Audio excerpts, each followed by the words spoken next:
Hello everyone. In today's video, we'll learn how to create a QR code for a YouTube video. Quick and simple.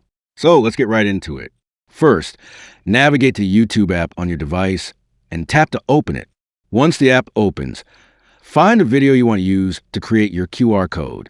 Once you've found it, tap to open the video. Now, locate the share option below the video and tap on it. From the sharing options, select copy link to copy the video's URL. Next, head back to your home screen and open your web browser. In the search bar, type Adobe Express QR Generator and click on Search. Ignore the sponsor and click on this website. I may take some time, so be patient. After loading at the bottom, it will ask you that you want to get app or continue with web. This time I am continue with web. Wait some time, let it load.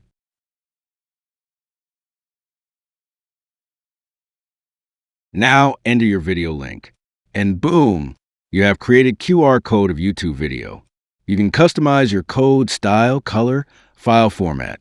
After done, click on download. That's it. If you found this video helpful, give this video a thumbs up and don't forget to subscribe and hit the bell icon. And see you in the next video. Till then, goodbye.